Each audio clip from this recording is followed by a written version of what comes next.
So next जो है students, हमने जो है लास्ट टाइम जो डिस्कशन किया था बॉइलिंग पॉइंट एलिवेशन को डिस्कस किया है, वेपर प्रेशर जो है डिप्रेशन जो है डिक्रीज को डिस्कस किया है, और आज जो है फ्रीजिंग पॉइंट डिप्रेशन को जो है डिस्कस करते हैं।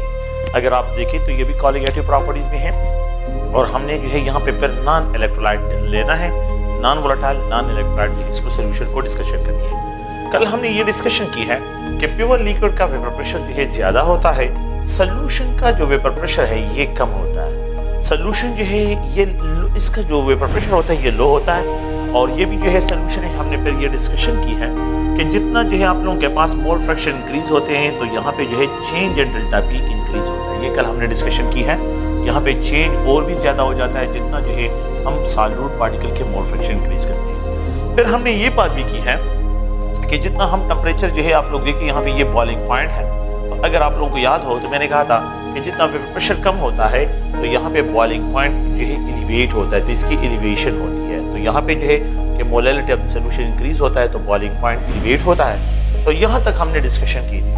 आज जो है हम ये डिस्कशन करते हैं कि फ्रीजिंग पॉइंट जो है वो डिप्रेस होता है। देखिए आमतौर पे हम ये डिस्क्राइब करते हैं कि जो सॉल्यूशंस होते हैं प्योर लिक्विड जो है ये फ्रीज होते हैं एट हाई टेम्परेचर पे, सॉल्यूशन जो है ये लो टेम्परेचर पे जो है फ्रीज होते हैं। आमतौर पे अगर आप लोगों के आम घरेलू में जो है घर में जो है जो हम ऑब्जर्वेशन करते हैं, लेट्स सपोज आप लोग घर में जो है रात को जो है आइसक्रीम लेके आ जाते हैं, जितना आप लोग खा लेते हैं, उसको बाद जो है जो बाकी रह जाता है उसको आप लोग जो है रेफ्रिजरेटर में रख देते हैं। लेकिन जब सुबह आप उठ जाते हैं और जो है रेफ्रिजरेटर में जो है वो आइसक्रीम को देखे तो वो मेल्टेड होता है। उसके रीजन ये होता है क्योंकि आपके लिए घर के जो रेफ्रिजरेटर होते हैं उसको 0 डिग्री सेंटीग्रेड पे या -1 डिग्री सेंटीग्रेड पे जो है उसको क्या किया होता है एडजस्ट किया होता है। लेकिन शुगर जो है उसमें क्योंकि जो आइसक्रीम है, आइसक्रीम तो सोल्यूशन होता है, तो सोल्यूशन के लिए तो टेम्परेचर लो होना चाहिए। तो आपके घर के जो रेफ्रिजरेटर का टेम्परेचर होता है वो ज्यादा होता है, इसलिए जब आप उसको रेफ्रिजरेटर में रखते हैं वो मेल्ट हो जाता है, वो मेल्टेड होता है। मेन रीजन उसका ये है कि उसके लिए टेम्परेचर को आपने -5 -7 में लेके जाना, तो उसके बाद ये फ्रीज रहेगा। तो यहाँ पे जो बाहर मार्केट में जो डीप फ्रीजर पड़े होते हैं तो उन्होंने टेम्परेचर उसके मुताबिक एडजस्ट किया होता है, तो इसी वजह से वहां पे तो ये सॉलिड होता है। लेकिन आपके घर में जो है रेफ्रिजरेटर पे अगर आप इसको रख देते हैं तो फिर ये क्या हो जाता है मेल्टेड। तो इसका रीजन क्या है? क्योंकि वो सोल्यूशन है जो है उसमें शुगर कंटेंट्स है, उसमें मिल्क है, उसमें फ्लेवर्स होते हैं, मुख्तलिफ डिफरेंट टाइप्स ऑफ जो है चीजें उसमें सोल्यूशन होती है, जिसकी वजह से उनका वेपर प्रेशर कम होता है। एक आम कॉमन किचन की ऑब्जर्वेशन, किचन ऑब्जर्वेशन है, अगर आप जो है मतलब ये कि जब कुकिंग करते हैं आप एक कंटेनर में पानी लें, उसमें कुकिंग करें, और दूसरे कंटेनर में पानी लें और उसमें सोडियम क्लोराइड डाल दें और उस पर कुकिंग करें। तो जब सोडियम क्लोराइड में जो है आप डाल देते हैं तो सोल्यूशन में जो है कुकिंग जल्दी से होती है, और ये जो प्योर वाटर होगा इसमें जो है कुकिंग टाइम लेगा। रीजन क्या है? सोल्यूशन बॉयल होते हैं हाई टेम्परेचर पे, तो जितना टेम्परेचर हाई होगा फूड की सॉफ्टनिंग आसानी के साथ होगी। प्योर लिक्विड जो है वो बॉयल होता है लो टेम्परेचर। तो ये अगर आप आम किचन में ऑब्जर्वेशन को देखें तो किचन ऑब्जर्वेशन मैं इस तरह भी एक्सप्लेन करता हूँ कि अगर आप लोग यहाँ पे एक कंटेनर में वाटर लें और दूसरे कंटेनर में वाटर लें, ठीक है, उसी इक्वल अमाउंट ऑफ वाटर लें। अच्छा, इसमें जो है इसको बॉयल कर लें, इसको भी बॉयल करें। ये क्या है? बॉयल करें, बॉइलिंग कंडीशन पे लेके आए, लेकिन इसमें सोडियम क्लोराइड डाल दें, सोडियम क्लोराइड, और इसको भी बॉयल करें, दोनों को बॉयल कंडीशन पे लेके आए। इसमें सोडियम क्लोराइड ये सोल्यूशन, ये सोल्यूशन ये प्योर वाटर है। अगर आमतौर पे आप इसमें क्या करें, एक रख दें, यहाँ पे भी एक रख दें, और इस दोनों सोल्यूशन जो है दोनों को जो है अब 5 मिनट के लिए बॉयल कर दीजिए। आप सोडियम क्लोराइड वाले को देखें, सोडियम क्लोराइड को जो है जिसमें सोडियम क्लोराइड हो, आप इसको जो है बस बॉयल करने के बाद जो है छोड़ दें, और फिर ये छिलका बहुत आसानी के साथ इससे छिलका आसानी के साथ रिमूव। इसका रीजन ये कि ये सोल्यूशन है, ये बॉयल होता है हाई टेम्परेचर, इससे ये जो है छिलका आसानी के साथ कुकिंग इसमें जल्दी होती है। और यहाँ पे छिलका बारबेक्यू बनाते हैं तो हम मोस्टली साल्ट डालते हैं, साल्ट डालते हैं इसलिए कि वहां पे सोल्यूशन बन जाए, तो सोल्यूशन से बॉइलिंग पॉइंट इंक्रीज होता है, उसकी कुकिंग होगी, फूड की सॉफ्टनिंग आसानी के साथ होती है। वेजिटेबल बनाते हैं लोग है पहले से साल्ट डाल देते हैं। तो ये आमतौर पे घरों में जो है किचन की ऑब्जर्वेशन में आपको बता रहा हूँ कि किचन में जो है क्या होता है, लोग जो है गाड़ियों के जो है जो रेडिएटर होते हैं उसमें क्या डालते हैं, उसमें anti freezing agent, anti freeze उसको कहते हैं, सोल्यूशन होता है, प्योर वाटर नहीं डालते।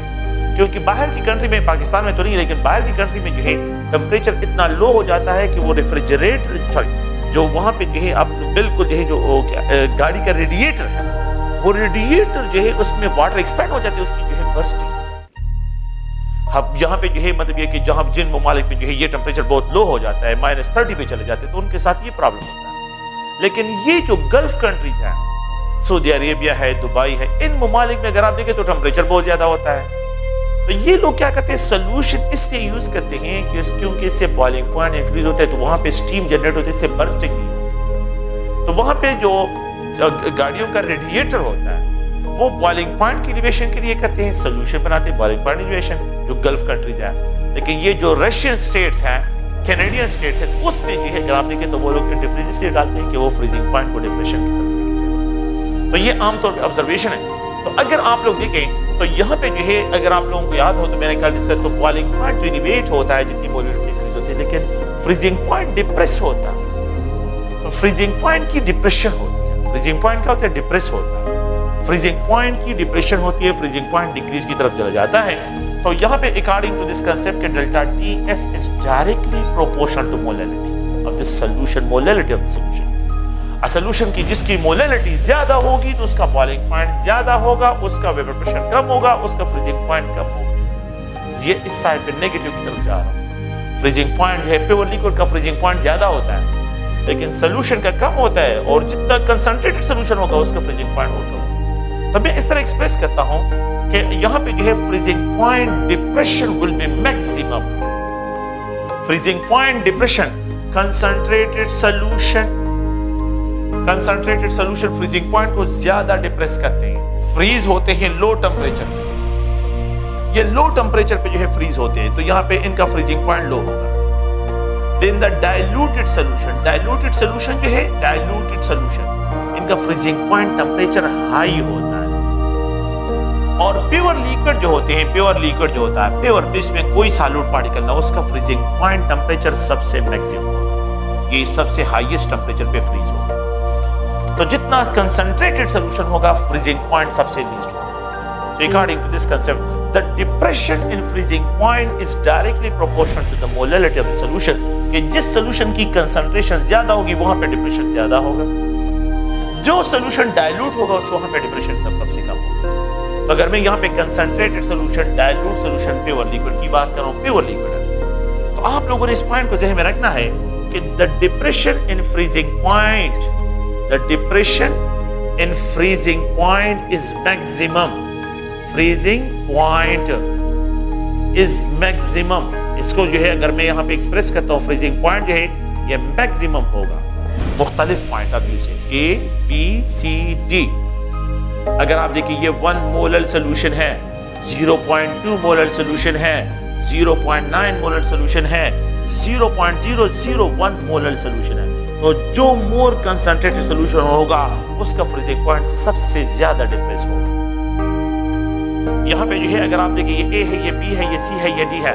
अगर आपके पास 1% sugar solution, 2% sugar solution, 3% sugar solution, 5%, तो जिसकी परसेंट कंपोजिशन ज्यादा होगी वो ज्यादा से ज्यादा फ्रीजिंग पॉइंट को डिप्रेस की तरफ लेके जाएगी, डिप्रेशन की तरफ लेके जाएगी। अगर आप यहाँ पे देखिए ये A है, ये B है, ये C है, ये D है, अगर यहाँ पे 0.1 mole fraction, 0.3 mole fraction, 0.4 mole fraction, 0.2 mole fraction, तो जहाँ पे जो है आप लोगों के पास मोल फ्रैक्शन सबसे ज्यादा होंगे वो मोर कंसंट्रेटेड सॉल्यूशन होगा सॉल्यूट में।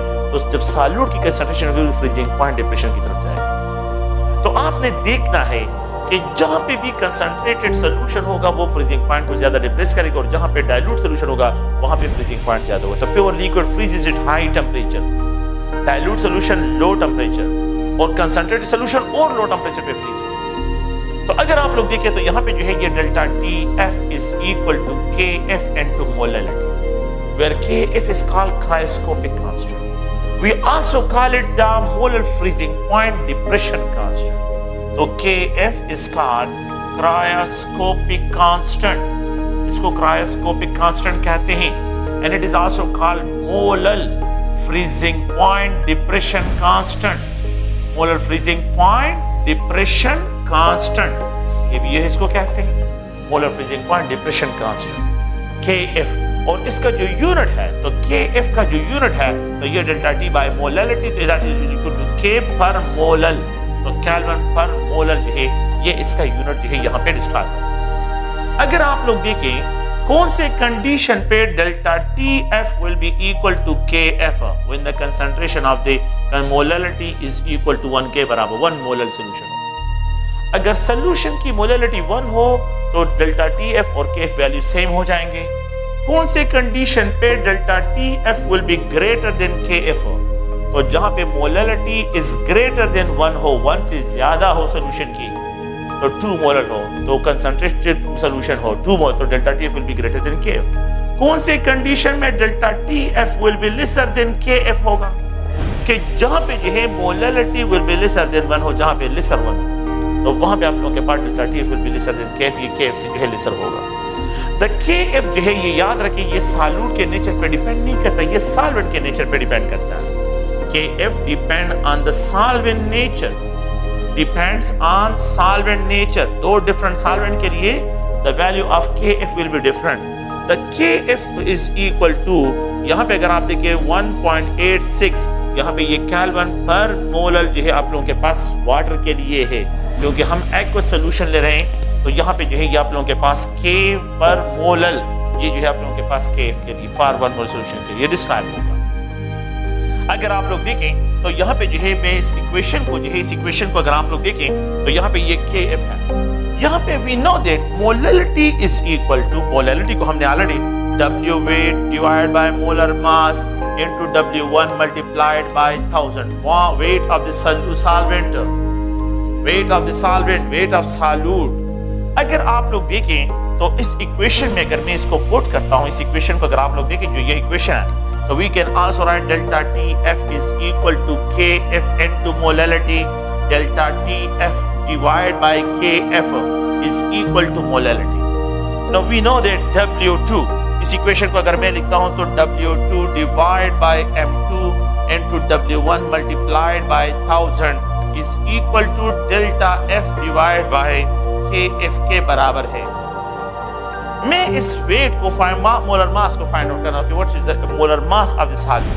सॉल्यूट का मोलर मास क्या होगा, तो M2 इज इक्वल टू, अगर मैं इस M2 को फाइंड आउट करता हूं तो is equal to KF divide by delta TF। तो ये KF इस साइड पे, डेल्टा TF जो है यहाँ पे आ जाएगा, और यहाँ पे जो है W2 into 1000 और यहाँ पे जो है W1 होगा। तो ये जो है molar mass of the unknown solute को फाइंड करने के लिए ये फार्मूला आप लोगों ने याद रखना है। तो molar mass of the unknown solute को फाइंड आउट करने के लिए KF की वैल्यू गिवन होगी, डेल्टा TF की वैल्यू गिवन होगी, W2 सॉल्यूट का अमाउंट गिवन होगा, W1 wait of the solvent जो है गिवन होगा, और 1000 जो है आप लोगों ने वो kg के लिए रिप्रेजेंटेशन है, तो आप लोगों ने जो है इस तरह एक्सप्रेशन करनी है।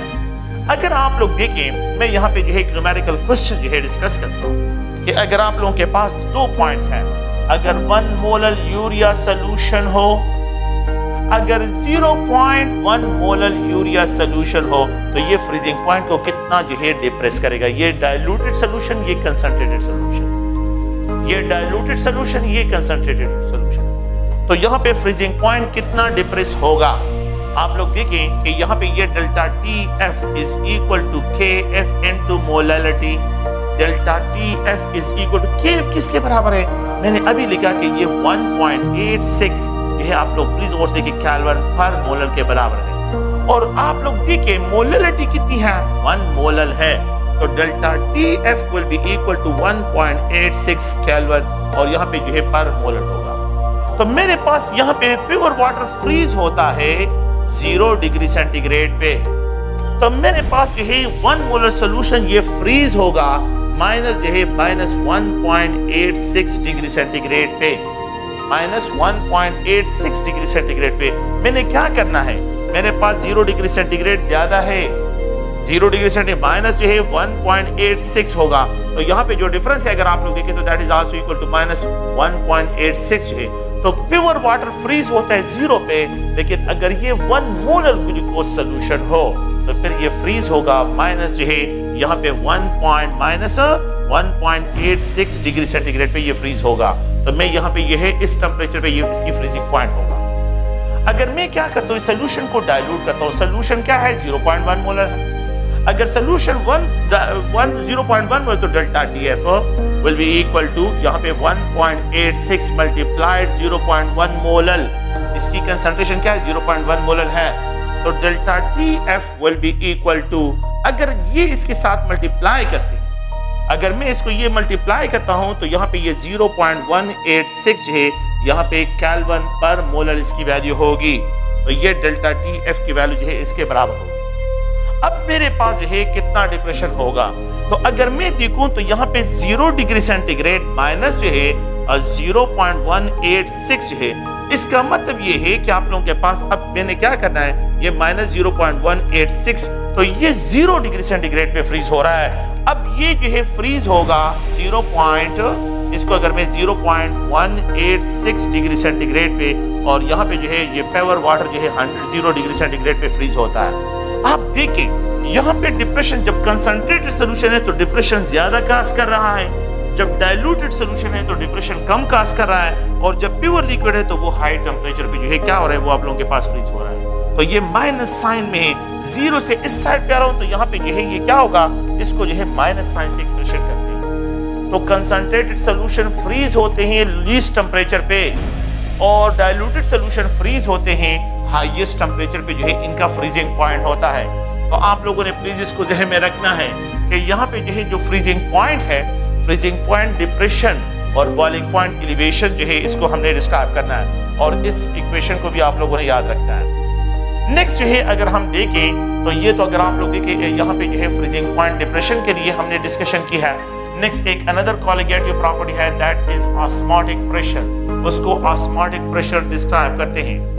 ऑस्मोटिक प्रेशर को डिस्कस करने के बाद इसमें जो है कि इलेक्ट्रोलाइट्स को इंट्रोड्यूस करता हूँ जिसमें 1/2 फैक्टर्स हैं, तो वो आप लोगों के कोर्स का हिस्सा तो है नहीं, लेकिन कभी कभी जो है ये लोग इसको इंट्रोड्यूस कर लेते हैं, तो उसको भी डिस्कस करते हैं कि 1/2 फैक्टर क्या है। ऑस्मोटिक प्रेशर जो है अगर आप लोग देखें, ये मैं इसको एक यू शेप लिम्ब एक्सप्रेशन करता हूं कि ये एक यू शेप लिम्ब है। अगर आप देखें तो यहाँ पे जो है ये एक यू शेप ट्यूब है, यू शेप्ड, ये एक यू शेप ट्यूब है, और इस यू शेप ट्यूब में यहाँ पे जो है अगर आप देखें तो एक सेल मेम्ब्रेन लगा हुआ है, सेल मेम्ब्रेन। अच्छा, सेल मेम्ब्रेन इसका मतलब ये कि ये सेमी परमिएबल मेम्ब्रेन है, सेमी परमिएबल है, सेमी परमिएबल। तो आप लोगों ने जो है ज़हन में रखना है, ये सेमी जो कि सिर्फ सॉल्वेंट मॉलिक्यूल को तो अलाउ करता है लेकिन सॉल्यूट पार्टिकल को अलाउ नहीं करता। एक चैम्बर ये है और दूसरा चैम्बर यहाँ पे ये है, इन दोनों को सेपरेट करते हैं। यहाँ पे सिर्फ सॉल्वेंट मॉलिक्यूल प्रेजेंट है, यहाँ पे क्या है, सिर्फ सॉल्वेंट, प्योर सॉल्वेंट जो है इसमें प्रेजेंट है। अगर आप लोग देखें तो यहाँ पे इस एक चैम्बर में सिर्फ प्योर सॉल्वेंट प्रेजेंट है। यहाँ पे इस चैम्बर में सोल्यूशन लेते हैं, यहाँ पे क्या है, इस चैम्बर में सोल्यूशन जो है यहाँ पे डिस्क्राइब करते हैं, सोल्यूशन है, ये सॉल्वेंट हो गया, ये सॉल्यूट पार्टिकल बिगर साइज के होते हैं, सॉल्यूट पार्टिकल बिगर साइज, ये जो है सोल्यूशन है, इसमें सॉल्यूट भी प्रेजेंट है और सॉल्वेंट भी, और यहाँ पे ये प्योर सॉल्वेंट है, बिल्कुल जो है सिर्फ इसमें सॉल्वेंट प्रेजेंट है, there is no solute particle, इसमें कोई सॉल्यूट पार्टिकल प्रेजेंट नहीं है।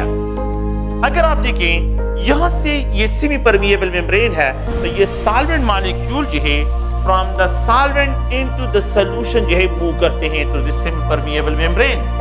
The movement of solvent molecule from solvent pure liquid into solution, ये सॉल्यूशन में जा रहे हैं through a semi permeable membrane is known as osmosis. इसको हम क्या कहते हैं, इसको हम ऑस्मोसिस कहते हैं, इसको जो है डिस्क्राइब करते हैं ऑस्मोसिस, कि जब भी सॉल्वेंट मॉलिक्यूल जो है वो थ्रू सेमी परमिएबल मेम्ब्रेन जो है मूव करते हैं फ्रॉम सॉल्वेंट इनटू सॉल्यूशन हो या सॉल्यूशन इनटू सॉल्वेंट हो, इसको जनरलाइज्ड वर्ड में जो है इसको ऑस्मोसिस कहते हैं, ऑस्मोसिस। तो ऑस्मोसिस जो है अगर आप देखें तो it is the movement of the solvent molecule from solvent into solution और from the solution into solvent है। तो इस ये टू वे ट्रैफिक है, टू वे ट्रैफिक, यहाँ से भी जाते हैं और यहाँ पे से भी आ रहे हैं, इट इज कॉल्ड ऑस्मोसिस, इसको जो है ऑस्मोसिस कहते हैं। ऑस्मोसिस के 2 टाइप्स होते हैं, एक होता है एंडोऑस्मोसिस और एक होता है एक्सोऑस्मोसिस। ऑस्मोसिस के 2 टाइप्स होते हैं, एक होता है एंडो, अगर सॉल्वेंट से solvent molecule through semi permeable membrane into solution move करते हैं, इसको एंडोऑस्मोसिस कहते हैं। अगर सॉल्वेंट से सॉल्यूशन में solvent molecule from solvent into solution move करते through semi permeable membrane, it is called. तो अगर सॉल्वेंट से मॉलिक्यूल जो है through a semi permeable membrane है, थ्रू सेमी मेम्ब्रेन जो है यहाँ पे सोल्यूशन में मूव करते हैं। इस डायरेक्शन का मतलब है मूवमेंट है, मॉलिक्यूलर मूवमेंट है, तो फिर इसको एंडोऑस्मोसिस से डिस्क्राइब करते हैं। और अगर ये सॉल्वेंट सोल्यूशन से ये सॉल्यूट पार्टिकल सॉल्वेंट मॉलिक्यूल जो है ये मूव करते हैं into the solvent pure solvent में, तो इसको एक्सोऑस्मोसिस कहते हैं।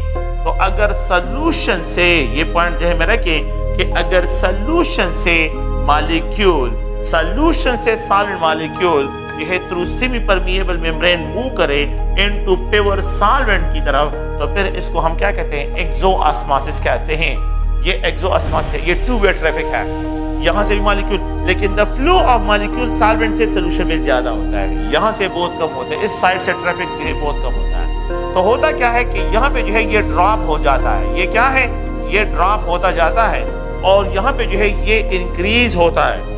अगर आप लोग देखें तो यहाँ पे जो है ये इंक्रीज की तरफ चला जाता है और इसका हाइट इंक्रीज हो जाता है।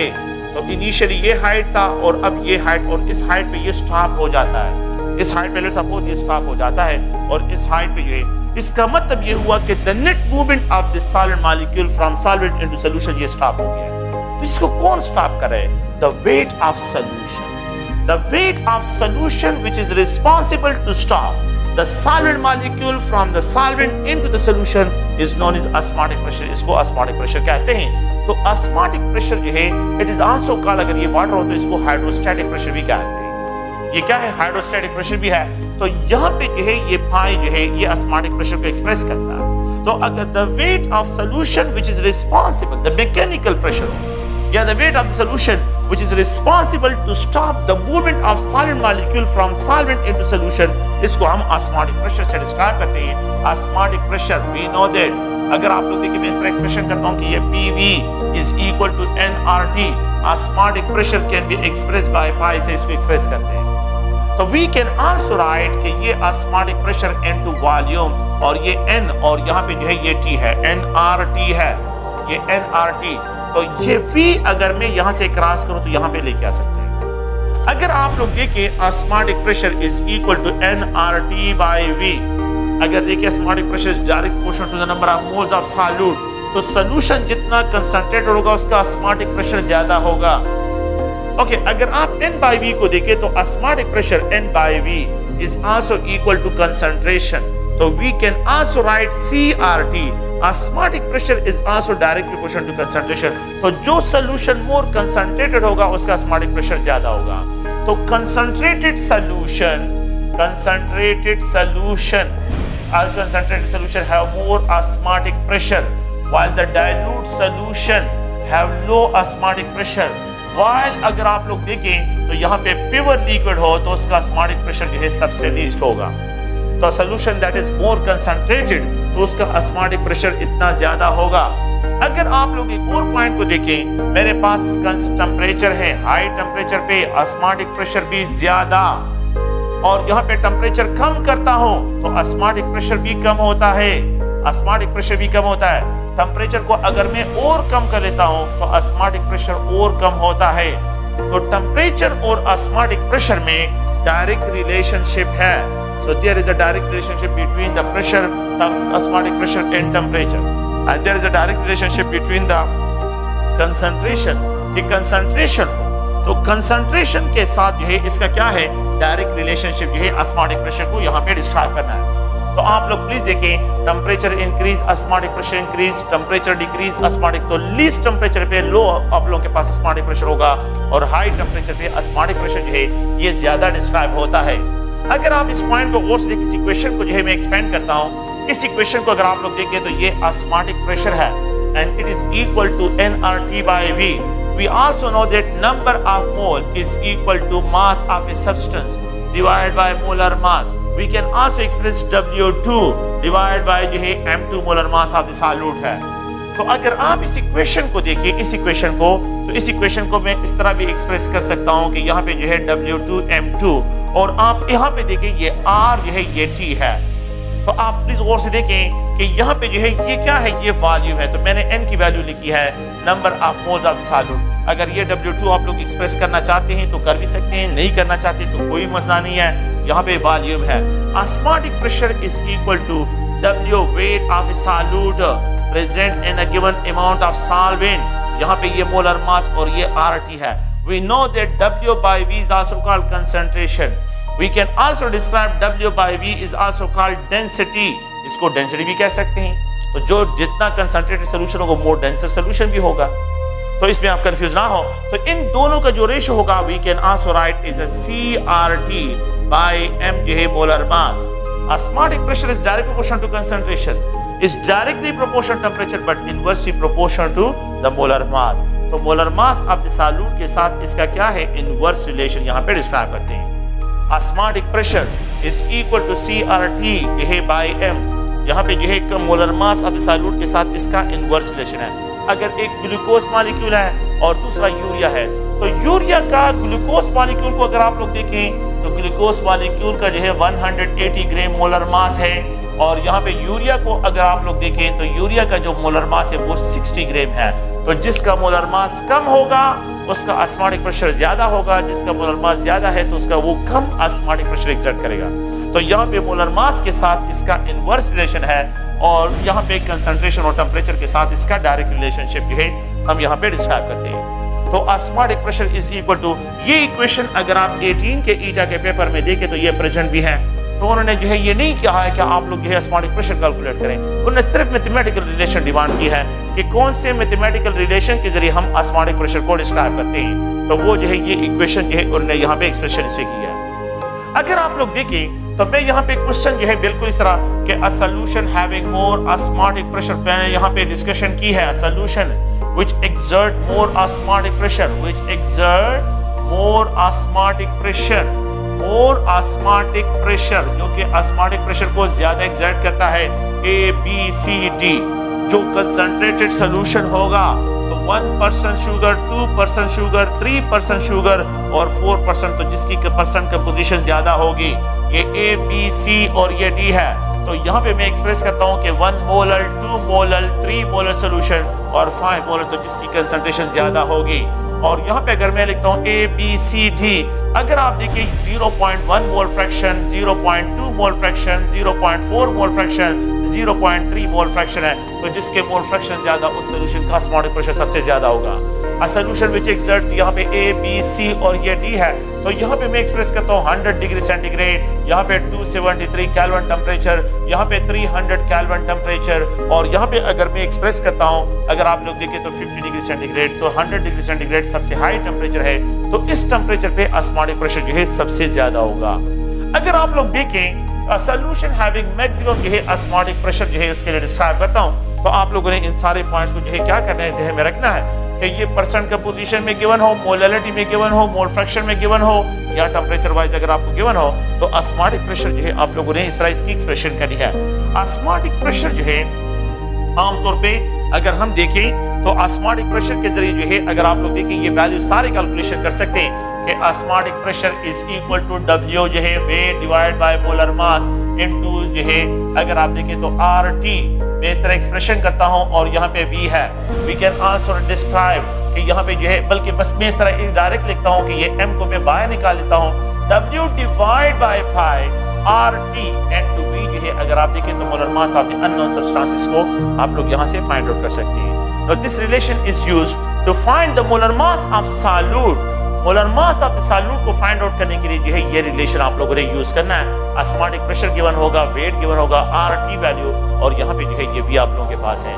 तो प्लीज आप लोगों ने इन पॉइंट्स को ज़हन में रखना है, और अभी तक मैंने जितनी भी डिस्कशन की है इन सब में आप लोग याद रखें मैंने नॉन इलेक्ट्रोलाइट को यूज किया है। अच्छा, एक और पॉइंट जो है यहाँ पे इंट्रोड्यूस करता हूँ और वो है 1/2 फैक्टर। अगर आप लोग देखें तो 1/2 फैक्टर में यहाँ पे जो है 1/2 फैक्टर जो है उसको जो है यहाँ पे डिस्कस करता हूँ, और ये जो फैक्टर है इसको I से एक्सप्रेशन करते हैं। लेट्स सपोज मैं एक्सप्रेशन करता हूँ यहाँ पे जो है अगर आप लोग देखें कि ये डेल्टा TB है is equal to KB into molality, तो अगर इलेक्ट्रोलाइट हो तो उसके लिए I फैक्टर इसके साथ मल्टीप्लाई करते हैं। यहाँ पे डेल्टा TF है तो KB इनटू मोलैलिटी, और यहाँ पे जो है क्या करते हैं I फैक्टर इसके साथ मल्टीप्लाई करते हैं। अच्छा, I क्या है?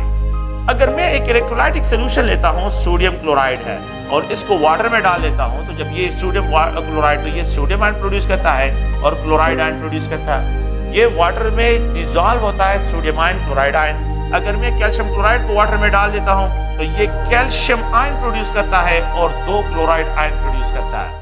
और अगर मैं यहाँ पे जो है एल्यूमिनियम सल्फेट डाल देता हूँ, एल्यूमिनियम सल्फेट, तो ये वाटर में डिसॉल्व होता है और ये एल्यूमिनियम आयन 2 एल्यूमिनियम आयन और यहाँ पे 3 सल्फेट आयन प्रोड्यूस करता है। The total number of particle यहाँ पे 5 बनते हैं, the total number of particle यहाँ पे 3 बनते हैं, the total number of particle यहाँ पे 2। तो ग्लूकोज तो आयोनाइज नहीं होता, वो तो डिसॉल्व होता है लेकिन आयोनाइज तो नहीं होता। यूरिया डिसॉल्व होता है लेकिन आयोनाइज नहीं होता। अब ये पार्टिकल आयोनाइज होते हैं तो आई फैक्टर इज डिस्क्राइब, इसके आई फैक्टर 2 है, इसके आई फैक्टर 3 है और इसके आई फैक्टर जो है 5 है।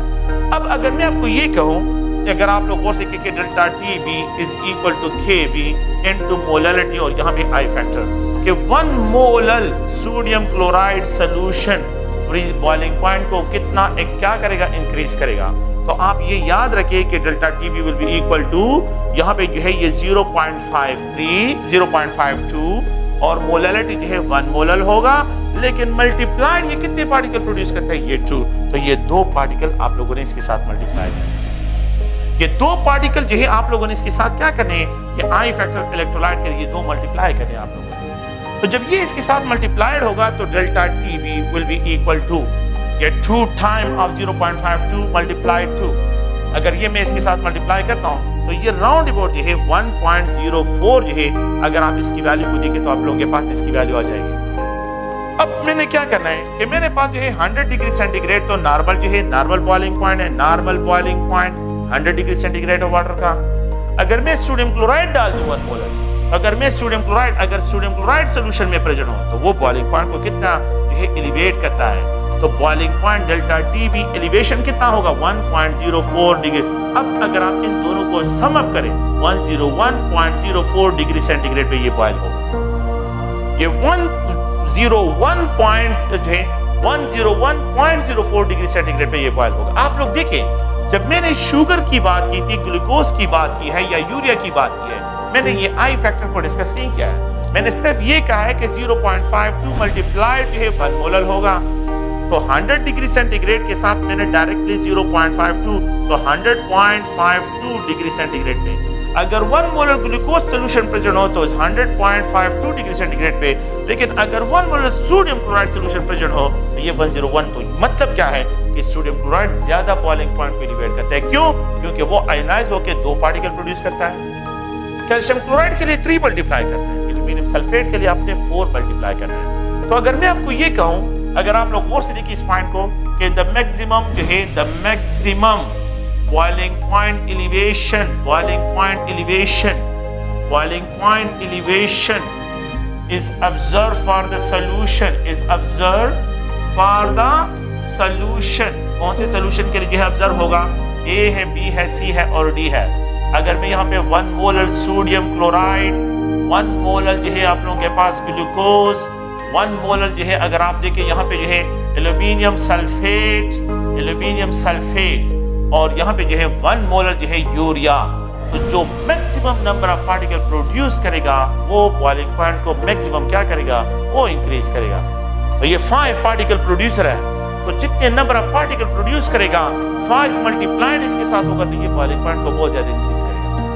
तो जो maximum number of ions produce करता है वो बॉइलिंग पॉइंट को इतना ज्यादा एलिवेट करेगा।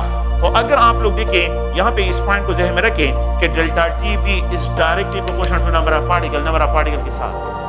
और अगर आप लोग देखें, मैंने अभी से पहले जो डिस्कशन किया है एक दूसरे पॉइंट को कि फ्रीजिंग पॉइंट डिप्रेशन जो होगा कि यहाँ पे delta TF is equal to KF into molality और अब यहाँ पे आई फैक्टर है। अब क्या करते हैं कि delta TF is equal to यहाँ पे जो है 1.86 1 मोलर सोडियम क्लोराइड सॉल्यूशन हो तो 1 molar sodium chloride solution multiplied ये 2 फैक्टर आपने मल्टीप्लाई करें, ये नंबर ऑफ पार्टिकल ते प्रोड्यूस करता है। तो पहले 1 टाइम जो है 1.6 टाइम जो 1.86 टाइम डिप्रेशन फ्रीजिंग पॉइंट हो रहा था तो मैं ग्लूकोज डाल रहा था, लेकिन जब सोडियम क्लोराइड डालूंगा तो ये जो है आप लोग देखिए जो है टेम्परेचर को और ज्यादा डिप्रेस करेगा, ये 2 टाइम डिप्रेशन काज करेगा। अगर मैं कैल्शियम क्लोराइड डाल देता हूं तो ये 3 टाइम डिप्रेशन काज करेगा और ज्यादा डिक्रीज की तरफ लेके जाएगा। और अगर मैं एल्यूमिनियम सल्फेट डाल देता हूं तो ये 5 टाइम डिप्रेशन काज करेगा, फ्रीजिंग पॉइंट और डिक्रीज की तरफ चला जाएगा। तो सबसे मैक्सिमम जो डिक्रीज लेके आएगा वो आप लोगों के पास क्या होगा, एल्यूमिनियम सल्फेट। तो प्लीज आप लोग याद रखें कि एल्यूमिनियम सल्फेट जो है, एल्यूमिनियम सल्फेट जो मैक्सिमम पार्टिकल, तो आप लोगों ने याद रखना है कि lowering of vapour pressure, the least vapour pressure, least, मैं यहां पे एक्सप्रेशन कर रहा हूं, least vapour pressure, least vapour pressure जो है किसके लिए होगा, ए है, बी है, सी है और डी है। प्लीज मैं पार्टिकल नंबर्स की एक्सप्रेशन कर रहा हूं। 1 मोलर शुगर के लिए होगा, या 1 मोलर जो है सोडियम क्लोराइड के लिए होगा, 1 मोलर जो है यहाँ पे एल्यूमिनियम सल्फेट के लिए होगा, या जो है आप लोगों के पास 1 मोलर कैल्शियम क्लोराइड के लिए जो है होगा। तो सबसे ज्यादा डिप्रेशन जो है एल्यूमिनियम सल्फेट का करेगा, क्योंकि ये नंबर ऑफ पार्टिकल सबसे ज्यादा प्रोड्यूस करेगा। तो सबसे ज्यादा depression in the vapour pressure means depression का मतलब डिक्रीज करना। So the least vapour pressure will be observed for the 1 molar aluminium sulphate. The least freezing point, the least freezing point will be observed for the ए है, B है, सी है, और यहाँ पे ये सी और यहाँ पे ये डी है। सुने, अगर आप देखें तो 1 molar sugar solution, 1 molar sodium chloride solution, 1 molar aluminium sulphate solution, और यहाँ पे जो है 1 मोलर जो है अगर आप देखें तो यूरिया। तो जो मैक्सिमम पार्टिकल जनरेट करेगा वो फ्रीजिंग पॉइंट को मैक्सिमम डिप्रेस करेगा। तो ये जो है, ये जो आई फैक्टर है जिसको 1/2 फैक्टर्स कहते हैं, इस 1/2 फैक्टर जो है जो number of particle maximum generate करेगा वो आप लोगों ने जो है यहाँ पे मल्टीप्लाई करना है। इसको ज़हन में रखें। आप लोग और से सुने, अगर मैं आपको ये कहूँ, इस पॉइंट को थोड़ा सा देखें, मैं एक और पॉइंट को यहाँ पे एक्सप्रेशन करता हूँ कि यहाँ पे जो है 0.5 molar sodium chloride solution freezing point को कितना डिप्रेस करेगा, तो delta T F is equal to K L जो है, अगर आप सिंपल के फ्रीजिंग पॉइंट, चलिए बॉइलिंग पॉइंट को पहले डिस्कस करता हूँ कि बॉइलिंग पॉइंट को कितना एलिवेट करेगा। तो यहाँ पे ये के बी इनटू मोलैरिटी और ये आई फैक्टर है। यहाँ पे देखें तो ये वैल्यू जो है 0.52 मल्टीप्लाइड 0.5, मोलैरिटी कितनी है, 0.5 है। अगर मैं 0.5 की जगह इस तरह लिखूं, अगर आप लोग देखें 1/2 लिख दूं, 1/2 0.5, 1/2 1 divide by 2 is equal to 0.5 है, और मल्टीप्लाइड ये कितने पार्टिकल प्रोड्यूस करे, 2 पार्टिकल, तो ये इसके साथ कैंसिल हो जाएंगे। 0.52 जब मैंने सोल्यूशन की कंसंट्रेशन ड्रॉप की तो freezing point, boiling point elevation ये है क्या हो गया है, वो भी ड्रॉप हो गया है।